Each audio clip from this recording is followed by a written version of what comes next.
നമസ്കാരം. നമ്മൾ ഇന്ന് ജീവിക്കുന്നത് സാങ്കേതിക വിദ്യയുടെയും ശാസ്ത്രത്തിൻ്റെയും സുവർണ കാലഘട്ടത്തിലാണെന്നാണ് നാം അവകാശപ്പെടുന്നത്.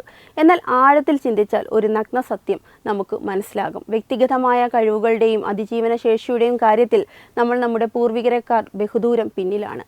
പതിനായിരക്കണക്കിന് വർഷങ്ങൾക്ക് മുൻപ് കാടുകളിൽ നായാടി നടന്നിരുന്ന മനുഷ്യർക്ക് പ്രകൃതിയെക്കുറിച്ചുണ്ടായിരുന്ന അറിവോ അവരുടെ ശരീരത്തിനുണ്ടായിരുന്ന കരുത്തോ ഇന്ന് നമുക്കില്ല.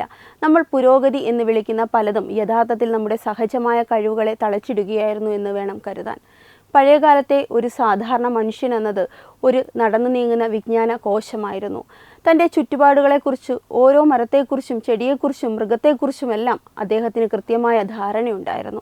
ഏത് കാട്ടുപഴമാണ് കഴിക്കേണ്ടത്, ഏത് ഇലയാണ് വിഷം, വരാനിരിക്കുന്ന മഴയുടെ മണം എങ്ങനെ തിരിച്ചറിയാം എന്നിങ്ങനെ അതിജീവനത്തിന് ആവശ്യമായ സകല വിദ്യകളും അവർക്ക് സ്വന്തമായി അറിയാമായിരുന്നു. ഇന്ന് നമ്മൾ സ്പെഷ്യലൈസേഷൻ എന്ന പേരിൽ ഒരു കമ്പ്യൂട്ടർ പ്രോഗ്രാമിലോ അല്ലെങ്കിൽ അക്കൗണ്ടിലോ മാത്രം മിടുക്കരായി ഒതുങ്ങിക്കൂടുന്നു. ലോകത്തെ സകല വിവരങ്ങളും നമ്മുടെ വിരൽത്തുമ്പിലുണ്ടെങ്കിലും പ്രായോഗികമായി സ്വന്തമായി ഭക്ഷണം കണ്ടെത്താനോ സംരക്ഷണം ഒരുക്കാനോ ഉള്ള കഴിവ് നമുക്ക് നഷ്ടമായിരിക്കുന്നു. ശാസ്ത്രലോകത്തെ ഞെട്ടിക്കുന്ന മറ്റൊരു സത്യം മനുഷ്യന്റെ തലച്ചോറിന്റെ വലിപ്പത്തെക്കുറിച്ചുള്ളതാണ്. ചരിത്രരേഖകൾ പ്രകാരം കാർഷിക വിപ്ലവത്തിന് മുൻപുണ്ടായിരുന്ന നമ്മുടെ തലച്ചോറ് ഇന്നത്തെ മനുഷ്യരുടേതിനേക്കാൾ അല്പം വലുതായിരുന്നു. ഇതിനർത്ഥം അവർ നമ്മളെക്കാൾ ബുദ്ധിശാലികളായിരുന്നു എന്നല്ല, മറിച്ച് അവരുടെ ഓരോ നിമിഷവും അതിജീവനത്തിനായുള്ള കടുത്ത പോരാട്ടമായിരുന്നു. ഓരോ ചുവട് വയ്ക്കുമ്പോഴും അവർക്ക് 100 കാര്യങ്ങൾ ഒരേ സമയം ചിന്തിക്കേണ്ടി വരുന്നു. അപകടങ്ങളെ മണത്തറിയാനും തന്ത്രങ്ങൾ മെനയാനും അവരുടെ തലച്ചോറ് എപ്പോഴും അതീവ ജാഗ്രതയിലായിരുന്നു. എന്നാൽ ഇന്ന് നമുക്ക് വേണ്ടി ചിന്തിക്കാൻ യന്ത്രങ്ങളും അൽഗോരിതങ്ങളും ഉള്ളതിനാൽ നമ്മുടെ തലച്ചോറിൻ്റെ ആ ഉണർവ് നഷ്ടപ്പെട്ടുകൊണ്ടിരിക്കുന്നു. ശാരീരിക ക്ഷമതയുടെ കാര്യമെടുത്താൽ ആധുനിക മനുഷ്യൻ വെറും നിഴൽ മാത്രമാണ്. പഴയകാല മനുഷ്യർ കിലോമീറ്ററുകളോളം ഭാരവും പേറി ഓടുമായിരുന്നു. മരങ്ങളിൽ വലിഞ്ഞു കയറാനും പാറക്കെട്ടുകൾ താണ്ടാനും അവർക്ക് ഒരു ജിമ്മിൻ്റെയും സഹായം വേണ്ടായിരുന്നു. പ്രകൃതി തന്നെയായിരുന്നു അവരുടെ പരിശീലന കേന്ദ്രം. എന്നാൽ കാർഷിക വിപ്ലവത്തിന് ശേഷം മനുഷ്യൻ ഒരിടത്ത് സ്ഥിരതാമസമാക്കിയതോടെ ഈ കായിക കരുത്ത് ചോർന്നുപോയി. നമ്മൾ സൗകര്യങ്ങൾ വർദ്ധിപ്പിച്ചു, പക്ഷേ പകരം നൽകിയത് നമ്മുടെ ശരീരത്തിൻ്റെ ദൃഢതയായിരുന്നു. ഇന്ന് ജിമ്മുകളിൽ പോയി നാം ഉണ്ടാക്കാൻ ശ്രമിക്കുന്ന ആ മസിലുകൾ അന്ന് ഓരോ മനുഷ്യൻ്റെയും അതിജീവനത്തിന് ഒഴിച്ചുകൂടാനാവാത്ത ഒന്നായിരുന്നു. ഭക്ഷണരീതിയിലെ മാറ്റമാണ് മനുഷ്യരാശിയെ ഏറ്റവും കൂടുതൽ ബാധിച്ച മറ്റൊരു ഘടകം. നായാടികളായിരുന്ന കാലത്ത് മനുഷ്യൻ വൈവിധ്യമാർന്ന ഭക്ഷണമാണ് കഴിച്ചിരുന്നത്. കാട്ടുപഴങ്ങൾ, ഔഷധ സസ്യങ്ങൾ, മാംസം, കിഴങ്ങുകൾ തുടങ്ങി പോഷക ഗുണമുള്ള സകലതും അവരുടെ മെനുവിലുണ്ടായിരുന്നു. എന്നാൽ കൃഷി തുടങ്ങിയതോടെ മനുഷ്യൻ ഗോതമ്പ്, നെല്ല്, ചോളം എന്നിങ്ങനെയുള്ള ഏതാനും ചില ധാന്യങ്ങളിലേക്ക് ഒതുങ്ങിപ്പോയി. ഇത് മനുഷ്യൻ്റെ ആരോഗ്യത്തെ പ്രതികൂലമായി ബാധിക്കുകയും ചരിത്രത്തിൽ ആദ്യമായി പോഷകാഹാരക്കുറവും പട്ടിണിയും വലിയ തോതിൽ പടരാൻ കാരണമാവുകയും ചെയ്തു. നാം ആഹാരത്തിന്മേൽ നിയന്ത്രണം നേടിയെന്ന് കരുതിയെങ്കിലും യഥാർത്ഥത്തിൽ ഏതാനും വിളകൾക്ക് നമ്മൾ അടിമപ്പെടുകയായിരുന്നു. ആധുനിക മനുഷ്യൻ്റെ ഏറ്റവും വലിയ അഹങ്കാരം അവൻ്റെ കൂട്ടായ അറിവാണ്. നമ്മൾ ഇന്ന് വിമാനം പറത്തുന്നു, റോക്കറ്റ് വിക്ഷേപിക്കുന്നു. പക്ഷേ സത്യം എന്താണെന്ന് വെച്ചാൽ ഒരു വിമാനം നിർമ്മിക്കുന്ന ഒരാൾക്ക് പോലും ഒറ്റയ്ക്ക് അത് പൂർണ്ണമായി നിർമ്മിക്കാൻ അറിയില്ല. ആയിരക്കണക്കിന് ആളുകളുടെ ചെറിയ അറിവുകൾ ചേർത്ത് വെച്ചാണ് വലിയ കാര്യങ്ങൾ സംഭവിക്കുന്നത്.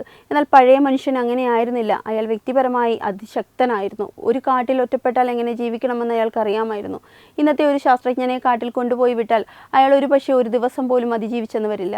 സാങ്കേതിക വിദ്യ നമ്മളെ വലിയൊരു ശക്തിയാക്കി മാറ്റി എന്നത് തർക്കമില്ലാത്ത കാര്യമാണ്.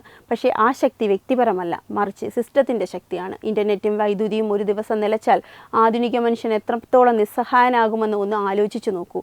നമുക്ക് സ്വന്തമായി തീ കൂട്ടാനോ ഒരു മീനിനെ പിടിക്കാനോ കൂടാരമുണ്ടാക്കാനോ അറിയില്ല. നമ്മൾ ഇന്ന് ജീവിക്കുന്നത് മറ്റുള്ളവർ ഉണ്ടാക്കി വെച്ചിരിക്കുന്ന ഒരു സുരക്ഷിത വലയത്തിനുള്ളിലാണ്. ഈ സുരക്ഷ നമുക്ക് നൽകുന്നത് വലിയൊരു ആശ്വാസമാണെങ്കിലും നമ്മുടെ സഹജമായ കഴിവിനെ അതില്ലാതെയാക്കുന്നു.